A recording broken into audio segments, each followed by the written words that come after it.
Welcome, everyone, to another episode of a SmackDown Live recap on the Pro Wrestling Sheet. I am your host, John Rocha, joined as always by the CEO of the Pro Wrestling Sheet, Ryan Satin. How are you, brother? I'm so underprepared for WrestleMania tomorrow.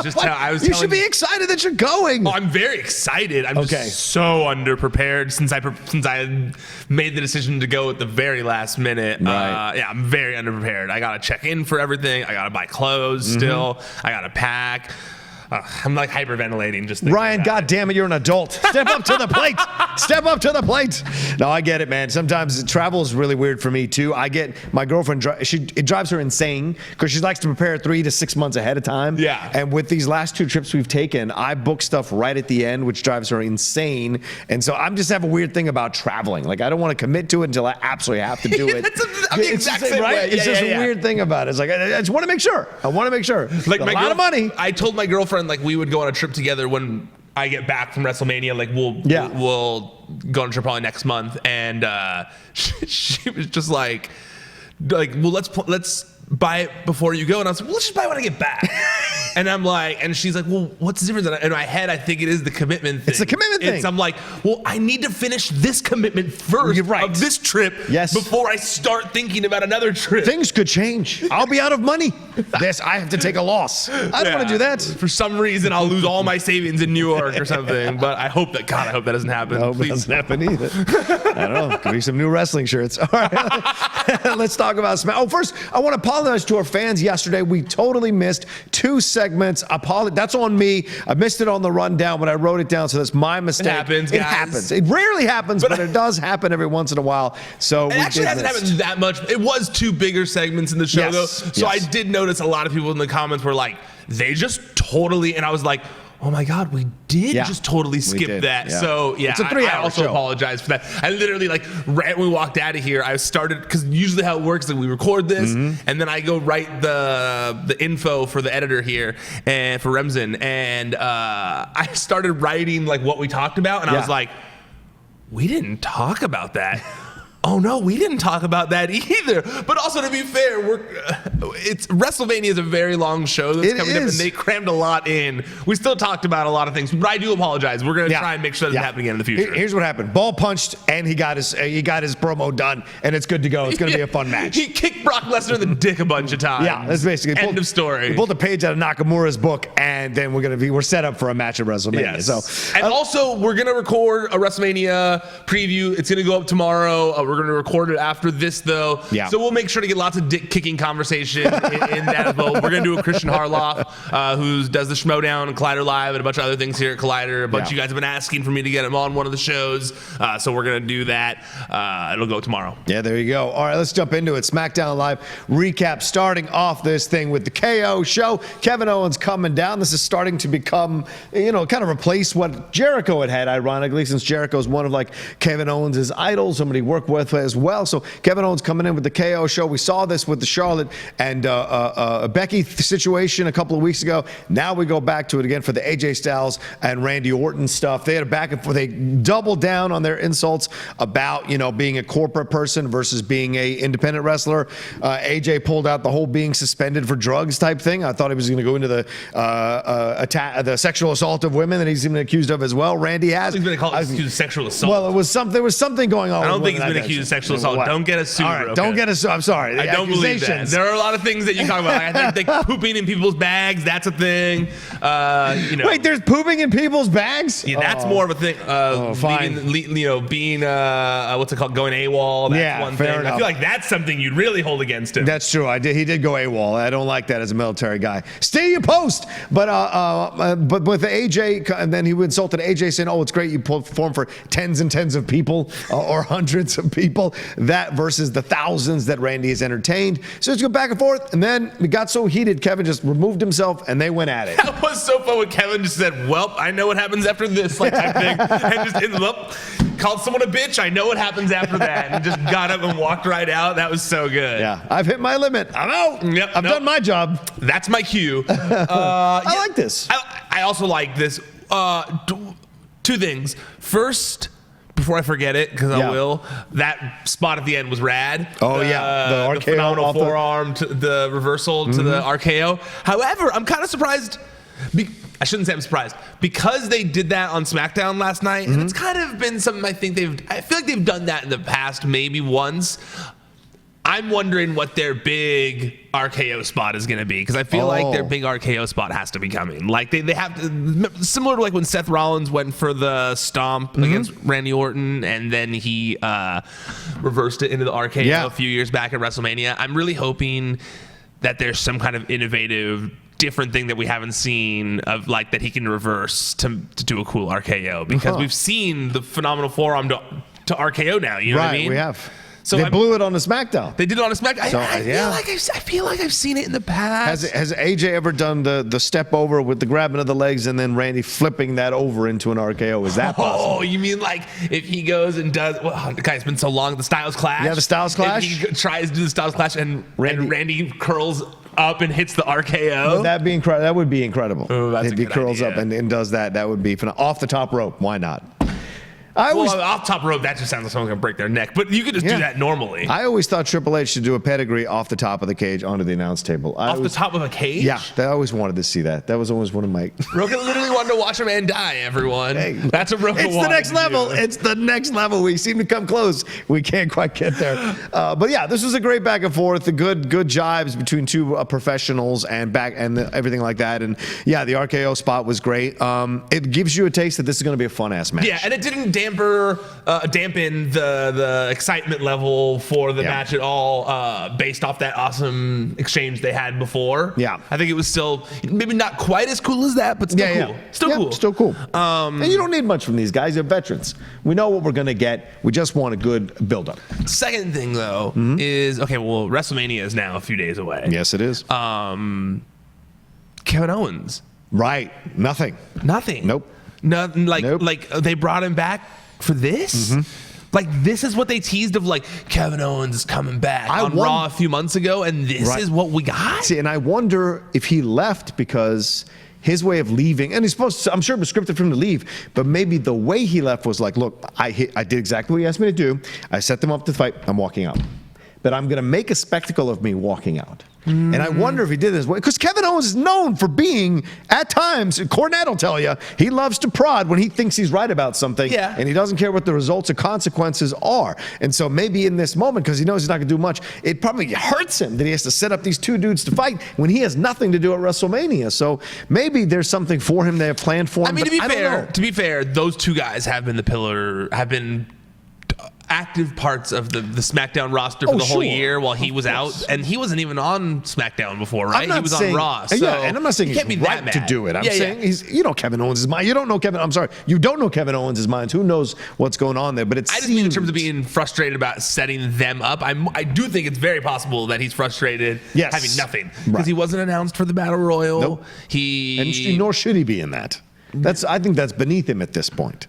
He has to be going for titles.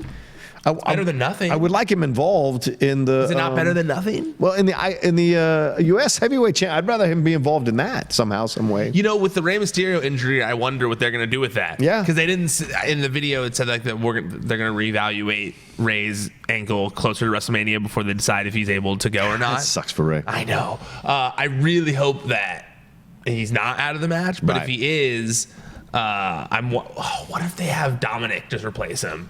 His son? Yeah. He's been training to wrestle, and he's like, well, I'm going to send my son out there. So imagine, like, if he killed it, and everyone was just, like, blown away by Dominic. That's a good point. I don't know. I haven't seen Dominic wrestle. Sure. I don't know. I just know he's been training. That's all I know. I'm just saying. I'm just trying to think of ideas here, guys. We're filling an hour show. Okay? I'd like him to say Dominic starts to walk out, and Kevin Owens hits him from behind and takes the spot. Why not? Let's do it. Do it that way. But Kevin's got to get involved somehow. You know what the thing with Kevin is right now? Maybe in the pre-show. I can't tell if they're trying to make him a face. Is like, if they are, they're doing a terrible job of trying. There are hints show of him it, as a but they're face. not going all the way. No, because he's still prodding people in the KO show. Like, to me, that's been the biggest disconnect in his return. It's like, are we supposed to be cheering him? Yeah. Are we supposed to be booing him? Right. Like, what's the deal with Kevin Owens? You know. But altogether, I do think it's a bummer that like he was out for as long as he was, comes back looking shredded, is in a title match. Yeah, he's in a title match, and then is just fodder to help get other people's feuds over for WrestleMania. I mean, it's definitely not the ideal way I'd like to see Kevin Owens used. Yeah, we'll see how it goes going forward. But we set this thing up. Looks good.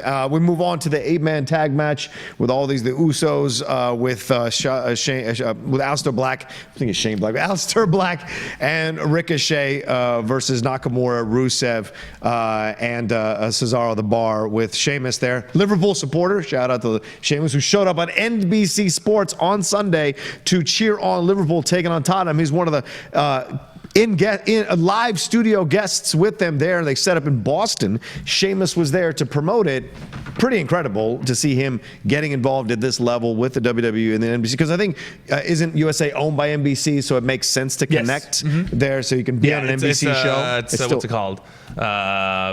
Satellite cable company or something. What are they called? NBC Universal. It's Comcast? No. Oh, sure, something like that. Is it just NBC Universal? Whatever. It's there. Yeah. And so it was great to see him there. So anyway, this match went off, a pretty good match. And then by the end, Alexa comes out. After it's over, Alexa comes out and announces it'll be a 4-team match for the title, which is the teams that you just saw battle. So this, we were worried where Aleister Black, wondering where Aleister Black and Ricochet were going to end up. They do end up now fighting for the title. They stood strong after everybody, beat up each other after the announcement was made by Alexa. So possibilities, I guess. We'll see. I really don't understand why Aleister Black and Ricochet are in this match. I get what happened on SmackDown. Well, they've been building, and they don't. But they've been building with the Revival this whole time. Yeah, that's a good point. And why wouldn't the Hardys have been in that match? They moved the Hardys over. They moved Matt over to SmackDown and reteamed him with Jeff. Right. And then teased that it was going to be a thing with the Usos. But we didn't see Matt in what we're going to talk about later, the Battle Royal. We only saw Jeff, right? Did Matt come out? No, I think Matt was in it too. Matt was in it too. Matt was in it too. All right. So I was very confused. Now I'm really wondering what the deal is with the Revival for WrestleMania, because you put the tag titles back on them and you're just not going to have them on the show now? They got to have them on the show. That's the only champion that's not booked in a match right now. Wow. Right? Wow, I guess so. Well, we're going to find out when we do the WrestleMania recap show if we have them in something. But that's kind of surprising to me overall that you wouldn't have the Revival in something. I'm sure they're going to be involved in something. I'm trying to see if I'm wrong. You said the rumors that it could be Hawkins and Ryder. So that is true. There was that challenge in that backstage video. So maybe that'll be like on the pre-show or something like that. Damn, you put your Raw tag team titles on the pre-show? I don't like that at all, man. Because, let's see, Brock's wrestling, Daniel Bryan's wrestling, Ronda's wrestling, Bobby Lashley's wrestling, Samoa Joe's wrestling, Buddy Murphy's wrestling, the Usos are wrestling, the Boston Hug Connection are wrestling. Yeah. That's all. The only title holder that doesn't have a match right now is the Revival. Wow. Right? Here's the belts. Did you enjoy it?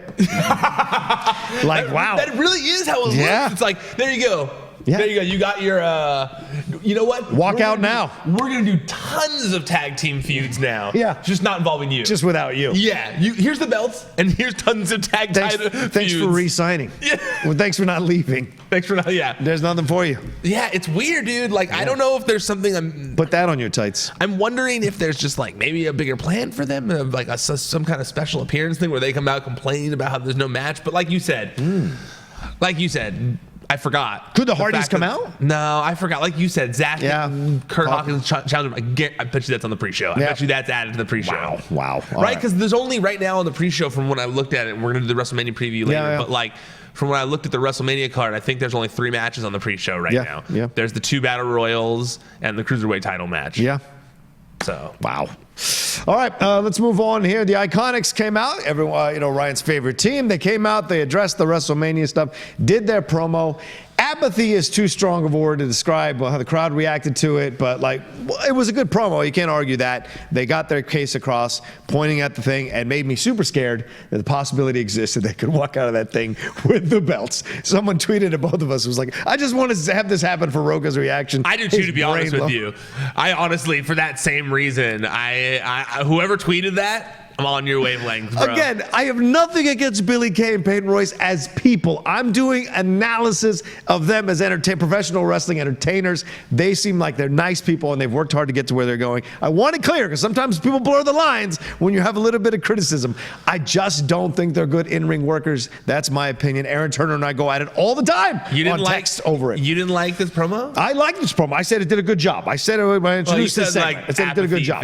Well, no, because the crowd didn't seem like they reacted at all, and you could see behind them the crowd was doing this. Me. They were just not into it by the end of the promo. When you can hear your music over the crowd, that's not a good thing. So I just feel like they did a nice job with the promo. The crowd just didn't seem that into it. Yeah, I mean, I enjoyed the promo. It wasn't really like anything special or anything like that. Short and sweet. No, it was really short and sweet. It was just so that they were, mentioning the women's tag titles on the show. So yeah. It really wasn't much to I don't think pick apart that much, right? No. I mean, they're good, but listen, I never argue their promos. Their promos are good. Promos are great. Yeah. Never going to argue the promos. They're good. I enjoyed them. I enjoyed the segment. It just wasn't like anything. I don't know. There wasn't really anything that advanced anything here. It was more so, like you said, to actually make the Iconics seem like there's a possibility that they could win the tag titles. Yeah, Jesus Christ. Oh my God, I can't. All right. Anyway, the Miz promo. Miz came out and did his promo and, talked about Shane and said, he's got to do this for his dad, and now he wants to go after Shane and everything that Shane did to him. Shane comes out and they introduce a handicap match with Sanity. Oh, remember them, Ryan? Sanity? They came out and they have a 3-on-1 match with Miz, and then near the end of the match, Shane comes back out and says, "Oh wait, our match is going to be Falls Count Anywhere match at WrestleMania, and guess what? This match is also a Falls Count Anywhere match." And it ended up going out into the back.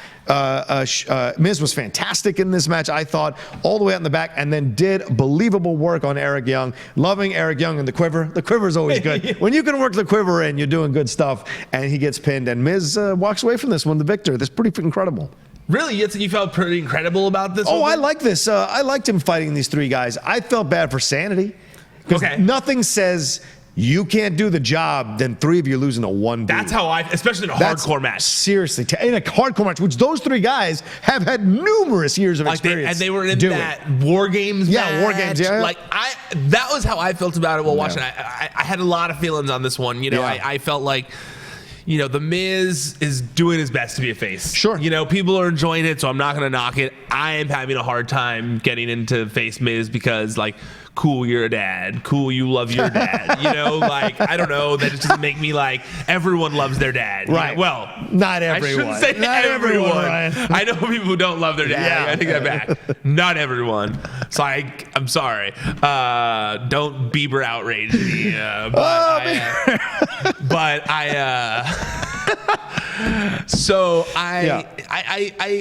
His face promo, as much as I love the Miz, I just, for some reason, I'm having trouble connecting with face Miz. Okay. Maybe it's because I don't have kids and I do love my father. I don't think anything to do with that. I think it's more a matter of you just don't like the way it's being presented. I think that's the way they're presenting it. You're organically not connected. He's like, I'm a good guy because I got a kid and a wife and a dad. But those are all the things they were using when he was being a heel. So it's just that's kind of why I'm confused about it. And they threw a fake baby at Daniel Bryan, for God's sake. So all of a sudden he's got a kid and he's a nice guy. That's what I mean. You're like, these things, just because you're suddenly supposed to like you, doesn't mean that you're showing me reasons to do so. Show me reasons. It's one of those things where it's actions speak louder than words, And I haven't seen a lot of actions still that show me he's a face. I've heard words, but not actions. Seen actions. That's how people push back all the time as fans. People push back against the Roman Reigns face push. People push back against the Batista when he was coming back against to Daniel Bryan face push. People push back if you don't feel organically connected to it. And I would agree with you. I think people are going along with it because they like Miz, but I think overall they may not be happy with how this is all going. And just because you're getting a strong crowd reaction doesn't mean what you're doing is working. That's what it feels like to me. Yes. Yeah. And so I get it, and they're doing something. They're putting him where they need to put him. Miz and Miz are coming out, or Miz and Mrs. are coming out. It's coming out soon. The new season came out. Started last night. All right. So that's what they do. They want to get people to watch. And SmackDown is the lead-in. Yeah, SmackDown's the lead-in. So it makes sense. But eventually, heel Miz is the best Miz. Everybody knows this. And just like heel Charlotte's the best Charlotte, everybody knows this. So, once that turn happens again, it'll be good. Absolutely. And then on the other side of things, it reminded me a lot of Gallows and Anderson losing in a minute. Where Sanity just decimated like that in a hardcore match. Like, they easily could have all ganged up on him and beat the shit out of him, but they didn't. Like, instead it was one by one, him taking them out. And I don't know. Like, yes, there were cool spots. I like the table thing. I like when he slammed Killian Dane's head into the electrical thing. I liked like you said, the shakies from Eric Young or whatever. But while watching, I was thinking, like, man, like, this didn't really. Once again, like, to me, this didn't really sell face Miz at all. Mm-hmm.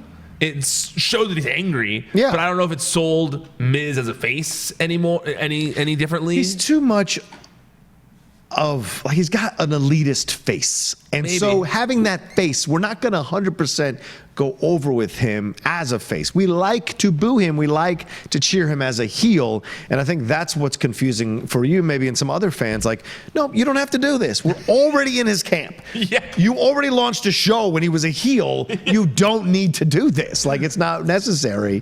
But I want to ask you something, because now it occurs to me as we're talking. How come you're okay? Oh, how come you have an issue with Sanity having this done, but not the Riot Squad? There's one person.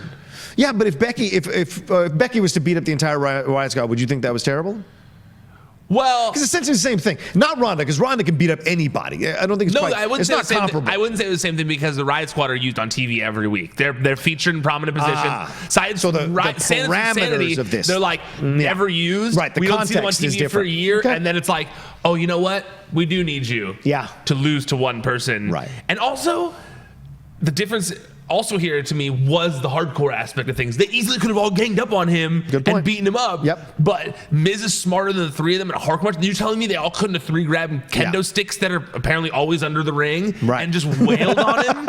You know, like, to me, the difference is that. Frank, where are the kendo sticks? Also, I feel like the Miz, even though he's a former champion or whatever, I don't think he's always been kind of like that chicken shit heel. Mm-hmm. So it's not like he's ever been like physically more imposing over than all his opponents. Right. So I think that's also the difference with Ronda Rousey to me when I would say that, is because, like, Ronda Rousey in real life could beat those three women probably if she wanted to. Oh, yeah. Probably in that time frame if she really wanted to. Yes.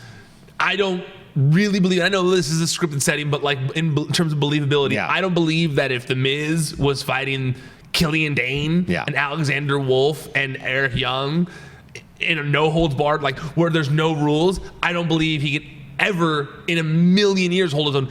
I don't believe he could do it with Killian Dane alone. You know, like, so I don't know. That's why. If that that's makes fair. any difference, I don't know. It's just more so.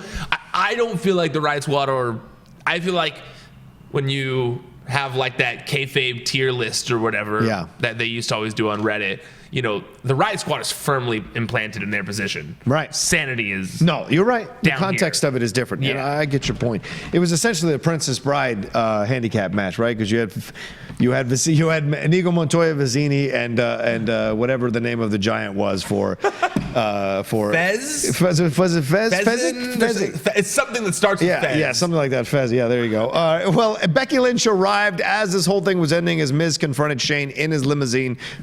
The limousine took off. Becky arrives in a cop car. Apparently, that's how they teach you out of jail. You can arrive in a cop car with a siren. She comes in, walks in, and does her whole promo on top of the announce table. Great promo. Really enjoyed what she had to say. Didn't really, like, push anything, but it just reminded fans, hey, she's the badass. And I think it works because Charlotte and Ronda sold themselves on the Raw segment. Becky kind of took a little bit of a backseat there, literally and figuratively. But this way, she stood out. No one interrupted her. She did her promo. She's good to go. Had her moment to point to the WrestleMania sign, and now we're all excited for this main event again. Fezzik. That's it. Yes. One, the police car thing was awesome. Yeah, I know it's silly to think that she got a police escort. Also, she got out of jail, like, they tweeted that she got out of jail like an hour after Raw went off the air on Monday. What was she doing the whole time? Like, were they just driving in? She's just been driving in circles with this cop hanging out with him for 12 hours or whatever. Regardless, well, she's the man. Yeah. Regardless, I loved it. When they had her pull up in the cop car and get out, and she's wearing her mugshot shirt too, made it even better. I thought it looked like a total boss move. I was like, oh yeah, that was cool. I like that. And she came out looking real, like, you know, she tapped the like window and like came in looking all tough. I also agree with you. I think that with this all is because of Becky. Yeah. You know, all of this. This all happened because people wanted to see Becky versus Ronda. Yeah. I mean, obviously, there's a good possibility it might have main evented anyway of Ronda versus Charlotte. Sure, could have. But Becky is a big part of why the public really wanted it too. Mm-hmm. You know, that it wasn't felt like a first time ever force-fed situation like they've done in the past with women's situations. This one was like, no, this is what we want. You know, and Becky has been one of the main reasons for that. So I thought it made sense to give her one last, like, here's the mic, sell him on it one more time. Yeah. You know, like, you brought him in, you know, you're the one they're cheering for. Mm-hmm. Go show them why, type thing. And obviously it was scripted. That wasn't all her, but you know what I mean? Like, I feel like even if it felt like a little more like the old Becky of like, we're doing this together type thing, I don't care. It was a good promo. It was a good way to sell her main event. It was strong all around. You know, I liked it. The standing on the table thing felt a little weird to me. I don't really understand the what the significance was of that. It's basically just striding over her kingdom. That's what it felt like. Her walking amongst her, like still above the people, which in the ring she would have been in essence separated by the ropes. Okay. It's the optics of standing on top of the table, walking back and forth on the table with a swagger. You are in essence becoming a leader of the people. Yeah, that was like a preacher. Right, like a preacher. Like it's like almost. A pulpit Yeah. And that makes sense. You see it when you see the grassroots movements. They don't usually put podiums. There are people walking across stages in front of people who are just below them, standing and watching. You get that feeling, that vibe. I do like that she took us on the year journey. That was cool. She said, you know, a year ago, you know, Ronda was was debuting at WrestleMania. Then Charlotte, you know, and I were friends. And then a slap at SummerSlam changed everything. And you're right. She got a chance to say, like, hey, remember, I'm the reason this is all happening.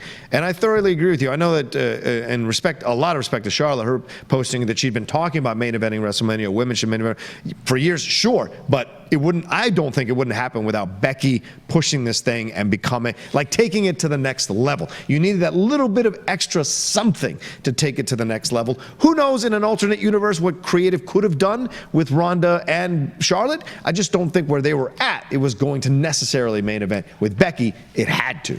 I believe that regardless, the women were going to main event this year. Okay. I believe that because of evolution and everything and the Divas. No, because of Ronda. Because of Ronda. Okay. That's fair. I think that, you know, in Vince's eyes, he saw her as a draw, and it was like, everyone's been saying women have to main event. She can take us there. Yeah. Right? So I believe that Ronda was going to main event this year, no matter what.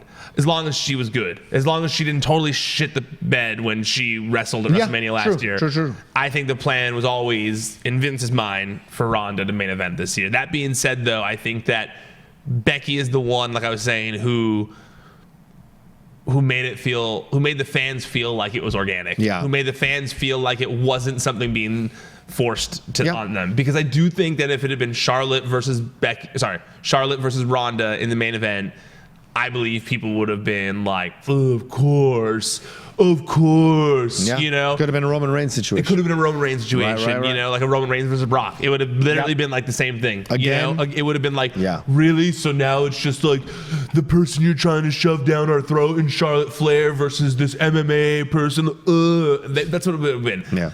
But I feel like the Becky Lynch being involved, it made it be like, there's one of them in the match. Yeah. You know, one they're actually behind. So now instead of being like it's like go get him, Becky. Yeah. Go be one of us and win it for us. And you know, clearly WWE is all about the like, do it for us. We're doing it for us. That's how they always write all those promos. Just like we're doing it together. That's what Seth Rollins was trying to get people to do with him. You know, that's what Kofi was doing. That's what, you know, they love doing that. We're doing it together. Yeah. Kind of like sports fans when they say we. When they say we, and you're like, well, it's not we. You don't have anything to do with the team. I don't know what you're saying, man. Dude. Sometimes you have to wear the right shirt at the right time. No, it helps your team win. No, but like that thing, when you say but you can say your team. I'm okay with your team, but when you say we really won, you're like, no, you were on your couch eating chips. You did nothing. Yeah, no, because if we don't show up to cheer, you might not be motivated to fight that extra little bit in the stand. If you didn't show on the up to field. cheer, I guarantee you they'd probably have a clear head because all you assholes wouldn't be yelling at them while they're playing a children's sport. But you cheer them on. But if you weren't there, they could still do it. Yeah, but they might know not be. You play basketball in a gym where nobody's watching and there's good action. But they not be. But when you're in a championship situation, sometimes there's no difference. It's not true at all. Why do you think everyone talks about momentum? Momentum is brought on by the fans who get behind you, and you start to believe. You start to believe because you hear everyone cheering for every little thing you do, and you start to believe. Yes, I think we are going to do this. It happens. I would love to hear a professional athlete who dedicates thousands of hours of his life to being in the gym, eating right, practicing, watching tape. I would love to hear that person say that momentum was because of the fans not because of the hard work they did beforehand on their own without any fans watching. That's fair. Let's keep it in the box of the professional wrestling. When Shawn Michaels won that title and he's crying he's crying when he's holding it. Yeah. It's scripted. Well, why is he crying? Well, but that's different. It's a dream in front of the fans. What person have you ever, what wrestling fan have you ever seen when a wrestler wins the title goes, we won the world title? That's a good point. Nobody ever says that. That's true, they don't. Go, Shawn Michaels won the title. That's a great point. Daniel Bryan won the title. You're right. I guess you never see a wrestling fan go, we did it. We did it. But I think, we might see Becky do that. No, if Becky wins, everyone's going to go, Becky did it. No, Becky might go, we did it. That's because she wants your money and merch money so that you feel like it's her, but it's not because she feels like that you actually, in that scenario, the fans did help her push a little. But I don't think that it's because, I don't know. But you don't think the motivation of wanting to perform as well as at the top of your abilities in front of the fans? I know when I do, listen, I know it's a small thing. Yeah. But when I do the live Schmoedowns, I want to win for the fans. No, they want to win because I get motivated to win for the fans. You know what motivates LeBron James? Well, LeBron James. And legacy. No, money. What motivates LeBron James is millions and millions and millions of dollars he makes playing basketball, children's sport. Okay. Every athlete, what motivates them is money. No, you can't say every athlete's motivated by money. I think. Then why else would athletes make millions? Championships matter to athletes. That's what they're motivated by, I think. Championships, you think they'd be playing for those championships if they weren't making millions of dollars? You think they'd actually care? They want those championships so they can get other sponsor deals, so they can be the #1 team and make the most money. I don't think I see it as a black and white. I think there's a number of factors. I think we can meet halfway in that. Okay, fine. There's a number of factors. But it isn't just money. It is also the love of the game. Some people love it and play for less. But it's not the fans. No, it could be the fans too. It could be. I think that's part of it. Because a lot of people grew up being fans and then they become athletes. Fair. But I get it. I get your point. Has never made sense to me. I'm glad we went on that tangent. That's one of those things that always has bothered me. And I don't say anything. I go like, okay, whatever, sports fans. Okay, you did it. Good job. You sat at home watching TV. But you do feel a certain kind of, like when Becky was on her run, you had to feel a certain kind of, connection. Because I know that's what she got the fans behind. Because it feels like you're part of it. Yes, you do feel like it because I've been there too. I've been overlooked too. I've been had to push aside for someone else who came in who was younger, prettier, more successful, Why I got love more the Daniel money. Bryan storyline too. Right. I don't consider myself the one who won the world title when Daniel Bryan won the world title. Right. That's all I'm saying. I will say I wanted right. When Hogan lost to Warrior, I lost that night. I'll just say that. Anyway, all right, 18. Let's move on to these battle royals before we get too crazy. 18-person mixed tag team match. I don't know who came up with this idea, but this is madness. You had all the participants, or I think most of the participants who are going to be in the female battle royal and the male battle royal at WrestleMania going at each other, and then it just devolved into male versus female, female versus male, female, male, all over the place to where we end up with Asuka throwing out Jeff Hardy at the end. This was a great showcase of how much talent's on that roster. Hardly anybody looked bad in this 18-person. Everyone had their moments to kind of shine and do their work. Lana did great stuff with Asuka. That was nice to get all of it. Zelina was doing some nice new moves I haven't seen Zelina do before. So there was a lot to enjoy about this overall. Felt bad for EC3 though, man. I know. Right? Even though they kept them in there for a long time. Right. I was just like, man, these other people most of these people that are in this spot have been there because they've been in other parts of their career and they're just kind of hanging around like you just got brought up. Yeah. Like, man, that sucks, But I will say this much is you mentioned that you think EC3 has a shot of winning the Andre. Yeah. And they at least kept him in there for a pretty long time. And when everyone was throwing everyone out, he was one of the last ones around. So maybe you're not wrong. Maybe they are. There's a reason for it. So that would at least, I don't know, help a little bit. Yeah, because if they eliminated him, man, I just think, where do you go from there? Like, where does EC3 go from here? Yeah. Like with Sanity, it's like EC3 is probably like, wait, I came up for this? Like, I came up to be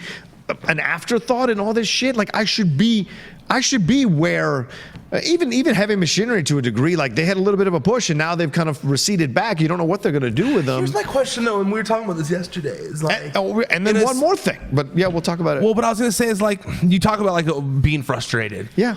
You forget that it comes with a massive pay grade. Yeah, but you think money, it doesn't. It doesn't. But real fast. We and you just You're disagree talking about on a sport or an athletic competition, whatever. Yeah. That your body only has so much time. You're right. So if you're getting in every sport, I disagree in that in every sport. If you're getting paid to just sit there and preserve your body and work out every day and look the best you've ever looked to just be on the sidelines, it's probably a little demeaning, but at the same time, it's more money than you've ever made in your entire life. Okay. What if Collider bought Pro Wrestling Sheet? They did. Then, well, I know, but I'm saying, let me finish the premise. And then, like, they moved you down to where you're just writing one article a day, and someone else is running it. But they bought it from you. Running is different. Wrestlers weren't running the show. Right, but EC3 could be like EC3 was not doing much in NXT either, though. He wasn't? He was involved in the. Wasn't he involved? Didn't he fight for the title? Wasn't he involved for the NXT title? I thought he fought for the title. He did that ladder match for the North American title, but I don't think he ever fought for the NXT title. Okay. And he wasn't really like involved in that scene. He wasn't involved, used a ton. That's fair. I just think with him, like, there's a lot of potential here. I agree. They seem like they're wasting it. I'm just saying, sure, money is fine. But look at the Revival. They were going to walk. They were going to walk away from their contracts. Yeah. Regardless of the money, because I think there is for some wrestlers, but also it's about the love of the game. EC3. Sure, right. EC3 got fired, late 30s. left, reinvented himself, and came back. The Revival, hey man, like they're like they feel like they could be successful out there in a certain in the indie market. Yeah. They probably could be. They probably would be. Yeah, they would. So I think it's a little bit different. EC3's been out on the indie market. Yes, he wasn't at every single top indie promotion in the world. Right. Like, but you have an ambition, you have a drive, you have a determination. You want to be in the mix for top stuff. If you start to become, in essence, the Ascension, it will work on you, I think, inside out. But it's also a pain. No matter what's in the paycheck. Agreed. But it's also a paying your due situation. Yeah. Look at the Ascension. That's fair. The Ascension are still there for a reason. Yeah, they're making a lot of money. But Tyler Black, he's also feeding in dissatisfaction with the company. But at the end of the day, he's stayed around all this time. One, because hope that he's been paying his dues long enough that an opportunity will come. Yeah. And two, because he's making a lot of money, enough to save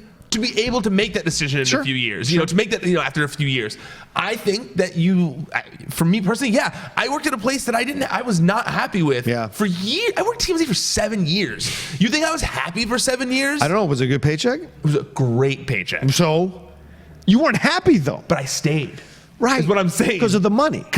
Right. Like I was getting paid way better than I would get to be paid to be happy somewhere else. Did you have? And at the end of the day, I am happier now. Yes. And if I could choose, I would choose this probably because I am happier and I'm not, under as extreme intense of situations and stuff. But at the end of the day, and you're able do I to run miss your own making thing? that money? Hell yeah, I miss that paycheck, dude. Like so much, so much. So I mean, I don't know, like when you're there, I think it's a personal thing. 6 to 1. When you're there, from what I'm saying though, when you're there making that, it's really hard to step away from. Oh, I'm sure. You know what I mean? I'm sure. Especially with these new deals they're handing out. Yeah. For because of the Fox deal and stuff, they're getting like significant increases and stuff in money and length of your deal.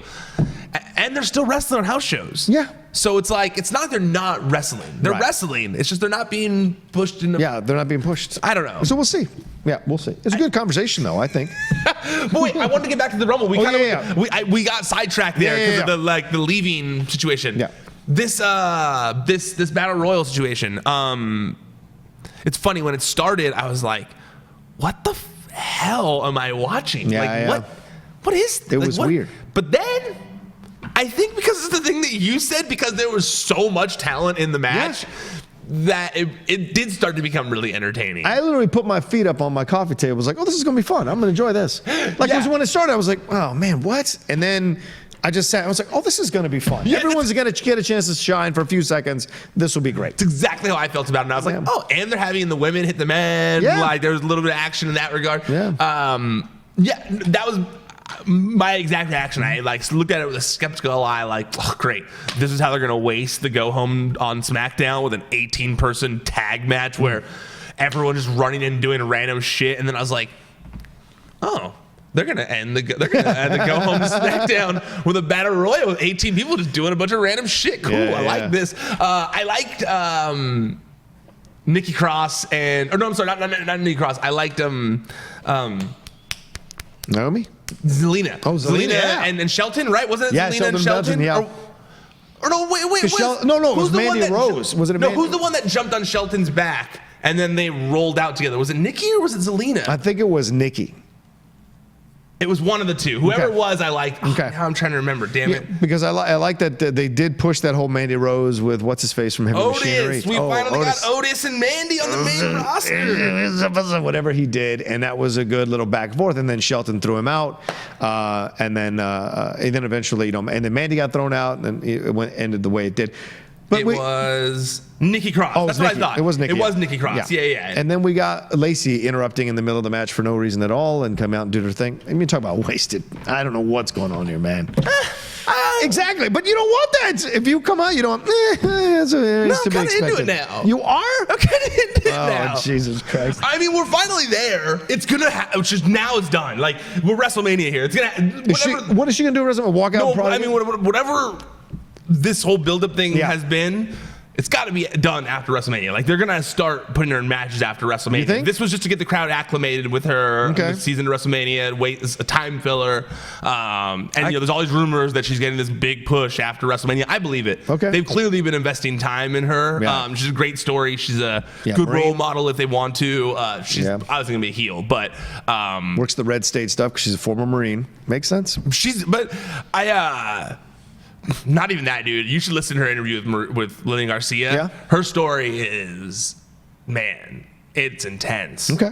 Her story is like, she's literally been on this path since she was like 9 years old. Like Bailey, like Sasha? Oh, no. Way different. No, not as a wrestling fan. Okay. I'm talking in terms of just her life. Yeah. She literally, like, her parents were drug addicts or alcoholics, and she said that, like, in the Lillian Garcia interview, I know we got to end soon, but in the Lillian Garcia interview, she basically said that she was really sick and as a child, like, had a fever, and her parents were addicts and neglective parents, and that she got up to go, like, vomit because she was not feeling well, and she went to go to the bathroom, and she passed out. And then woke up like 10 hours later. Her parents had never come home. She was covered in vomit on top of like a pile of clothes. Wow. And she could have died. Yeah. You know, she's a child, and she, like, at that moment decided, like, you know what? I'm never gonna be that. I'm gonna be a strong role model, and I'm gonna have kids. Yeah. And that's why she's always talking about her kid all the time. It's an insane interview if you want to listen to it. Like.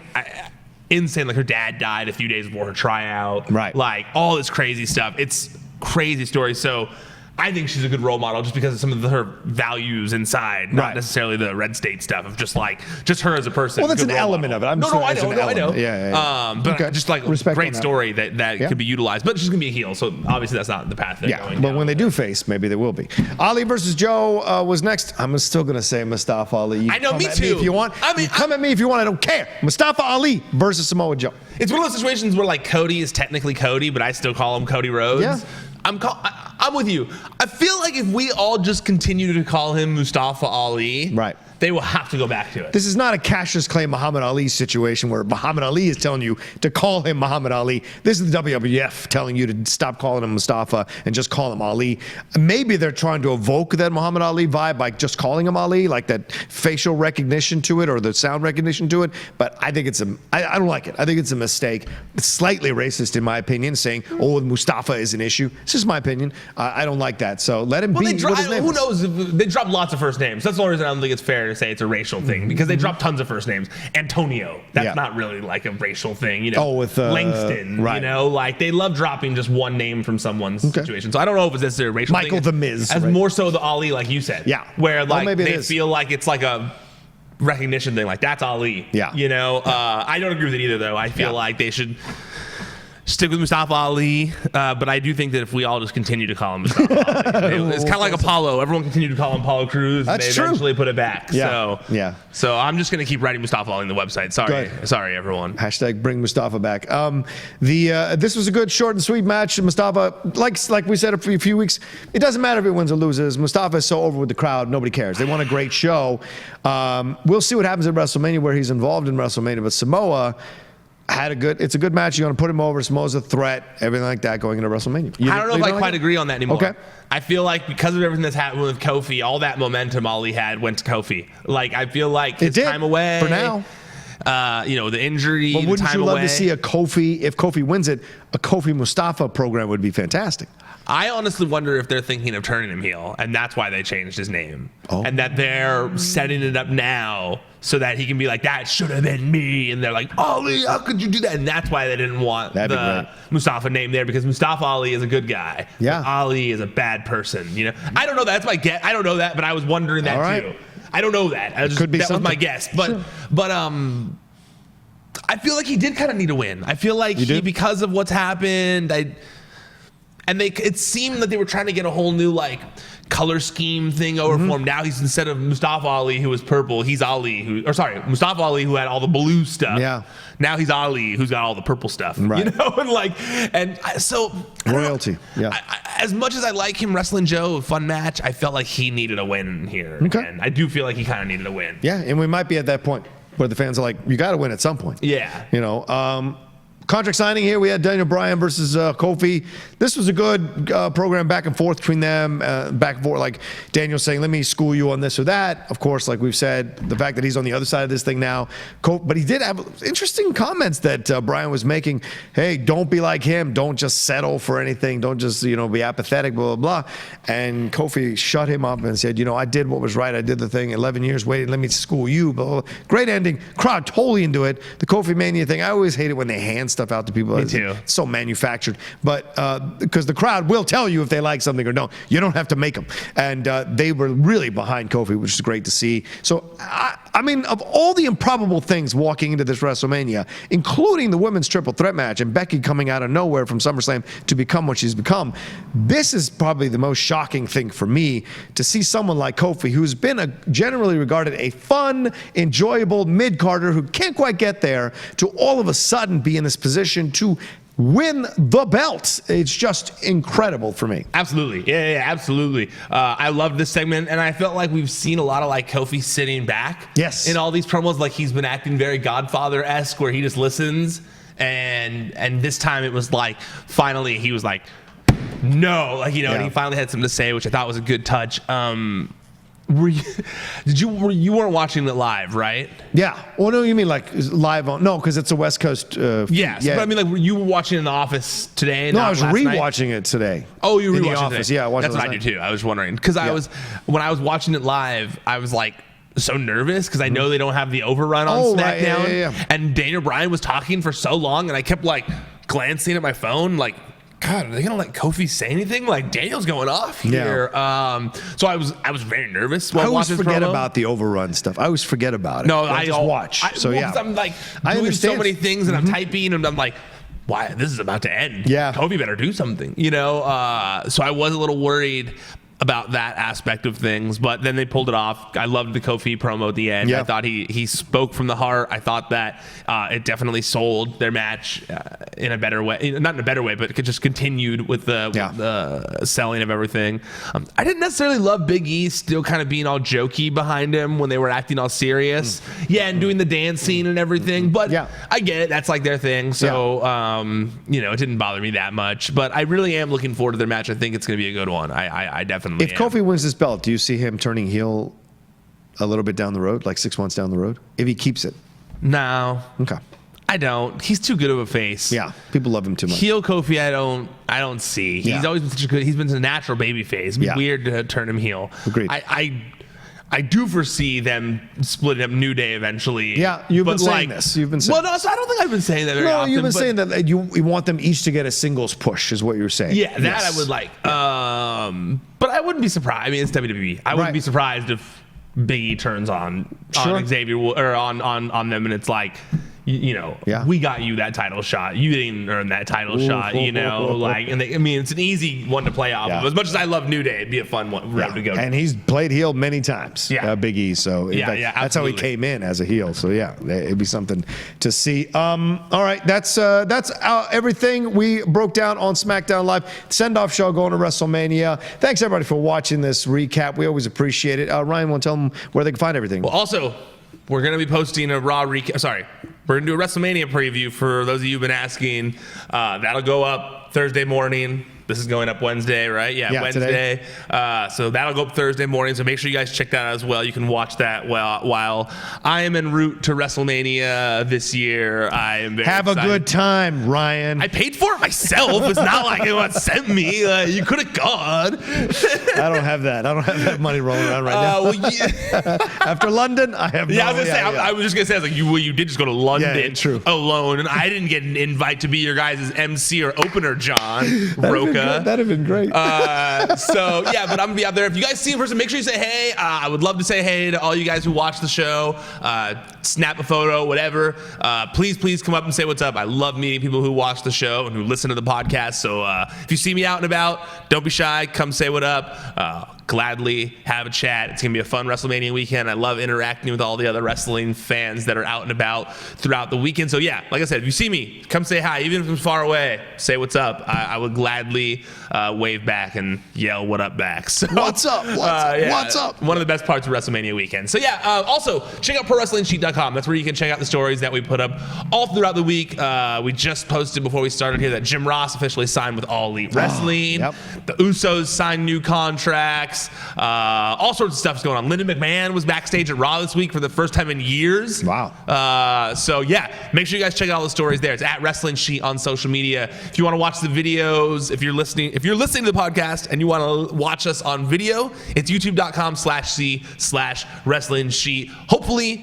Hopefully, I will be posting a little bit of video content while I'm out and about WrestleMania weekend. It's tough. I'm one man. I'm going to do my best. I'm a one-man show out there. Well, James will be helping me too, but I'm going to be doing my best. So if there's stuff, I'm going to be posting it on social media or YouTube. We'll see what happens. Also, if you want to listen to the podcast feed, did I say what it is? youtube.com/C/Wrestling Sheet. But if you're there and you're watching already, hello, thank you, I appreciate it. But make sure you subscribe if you haven't yet. It helps us out a lot when those numbers keep going up. Like the video, comment, share them on social media. I appreciate it every time. I try my best to retweet when people tag me in them. So keep doing that. I appreciate it very much. Yeah, there you go. All right, well, thank you. You can follow him at Ryan Satin. Follow me at The Rocha Says. We always love talking wrestling. And like he said, tomorrow got that WrestleMania preview going up with Christian Harloff. That's going to be a lot of fun. Christian's a massive WWE fan, so this will be a great trio of people talking about it. And I don't think he and I have ever agreed on anything when it comes to wrestling. So. That's going to be interesting. This is going to be fun battles. I know that. If you think me and Rocha argue about things, you should hear me and Christian discuss things. Okay, yeah. Christian's pretty matter of fact. That's going to be a fun discussion. Look for that there. All right, everyone, enjoy your week. Have a great WrestleMania weekend. Enjoy the NXT TakeOver stuff. Enjoy the WrestleMania, the 12 hours. And tweet at us while you're watching. I will actually be watching as it's going on. Sometimes I watch these later on that night, but this one, watching live, so it'll be fun to watch along with you guys. Have a great rest of the week. We'll talk to you soon, and we'll talk to you next week on the recap shows on the Pro Wrestling Sheet. ProWrestlingSheet.com